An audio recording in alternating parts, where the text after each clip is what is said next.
Kisah wanita tua Bani Israel. Hakim meriwayatkan dalam Mustadrak dari Abu Musa bahwa Rasulullah Shallallahu Alaihi Wasallam singgah kepada seorang Badui. Beliau dimuliakan. Maka beliau bersabda kepadanya, "Wahai Badui, katakan keperluanmu." Dia menjawab, "Ya Rasulullah, seekor unta betina dengan pelananya dan domba betina yang diperah oleh keluargaku." Ini diucapkannya 2 kali. Rasulullah berkata kepadanya, "Mengapa kamu tidak seperti nenek tua Bani Israel?" Para sahabat bertanya, "Ya Rasulullah, siapa nenek tua Bani Israel itu?" Rasulullah menjawab, "Sesungguhnya Musa hendak berjalan membawa Bani Israel, tetapi dia tersesat di jalan. Maka para ulama Bani Israel berkata kepadanya, 'Kami katakan kepadamu bahwa Yusuf mengambil janji-janji Allah atas kami, agar kami tidak pergi dari Mesir sehingga kami memindahkan tulang-tulangnya bersama kami.'" Musa bertanya, "Siapa di antara kalian yang mengetahui kubur Yusuf?"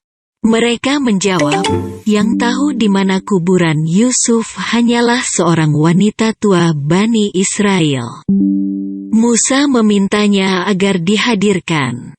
Musa berkata kepadanya, "Tunjukkan kepadaku di mana kubur Yusuf." Wanita itu menjawab, "Aku tidak mau hingga aku menemanimu di surga." Rasulullah Musa tidak menyukai permintaannya. Maka dikatakan kepadanya, "Kabulkan permintaannya."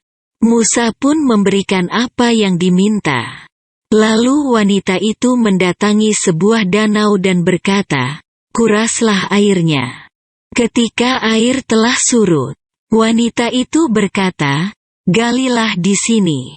Begitu mereka menggali, mereka menemukan tulang-tulang Yusuf. Begitu ia diangkat dari tanah, jalanan langsung terlihat nyata seperti cahaya pada siang hari. Penjelasan yang memicu Rasulullah untuk menyampaikan kisah tentang wanita tua Bani Israel seperti dalam hadis di atas adalah bahwa seorang Badui ditamui oleh Rasulullah. Maka dia menghormati dan memuliakannya.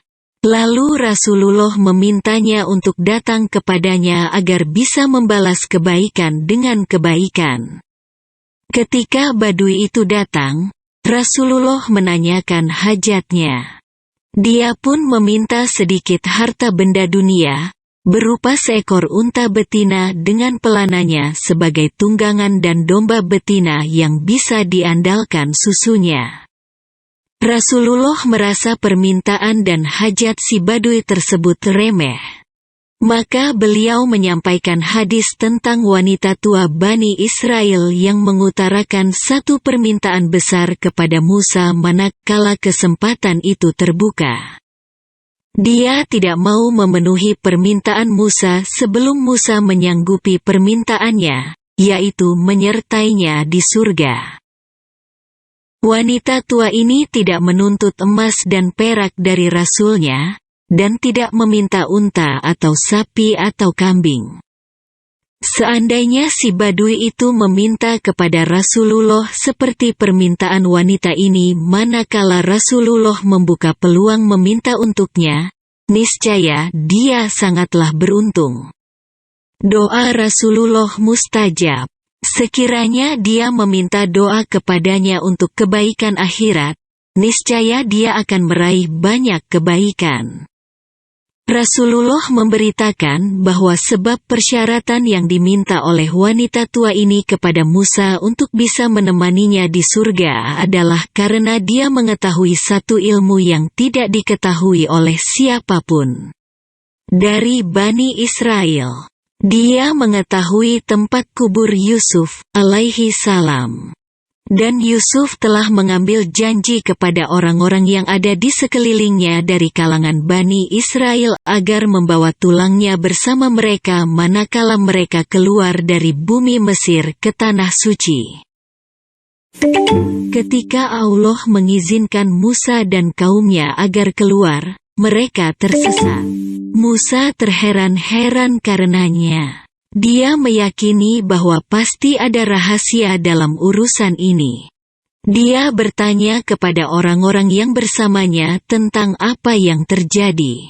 Maka ulama Bani Israel menyampaikan janji yang diambil oleh Yusuf kepada bapak mereka. Pada saat itu Musa bertanya tentang kubur Yusuf agar bisa melaksanakan permintaannya. Tetapi tidak seorang pun mengetahui kuburnya kecuali seorang wanita tua Bani Israel. Musa meminta kepadanya untuk menunjukkan kubur Yusuf. Wanita tua ini menolak kecuali jika Musa mengabulkan permintaannya, dan ketika Musa menanyakan apa keinginannya. Ternyata dia menuntut perkara besar. Dia ingin bersama Musa di surga. Musa tidak ingin mengabulkan permintaannya. Mungkin karena dia melihat permintaannya berlebih-lebihan. Apa yang dilakukannya tidak sepadan dengan derajat yang diminta. Atau bisa jadi karena Musa tidak bisa mengabulkan permintaan atas sesuatu yang bukan wewenangnya. Maka Allah mewahyukan kepadanya supaya mengabulkan tuntutannya. Dan barang siapa meminta kepada Allah atas perkara-perkara yang tinggi, niscaya Allah mengabulkan permintaannya. Walaupun dia tidak mencapai derajat orang-orang yang berhak meraih derajat tersebut, orang yang mencari syahadah dengan benar, niscaya Allah menyampaikannya derajat orang-orang yang mati syahid. Walaupun dia mati di atas tempat tidurnya. Orang yang meminta derajat ulama atau orang-orang yang dermawan, niscaya Allah menyampaikannya pada derajat mereka. Walaupun tidak beramal seperti amal mereka. Rasulullah menyampaikan kepada kita bahwa, setelah wanita tua ini meraih apa yang diinginkannya, dia mengantarkan Musa dan orang-orangnya ke sebuah danau. Dia meminta agar air danau itu dikuras, lalu mereka pun berhasil mengangkat jasad Yusuf dari tempat tersebut. Manakala mereka mengangkat jasad Yusuf dan membawanya berjalan, jalanan pun menjadi terang bagi mereka seterang siang hari.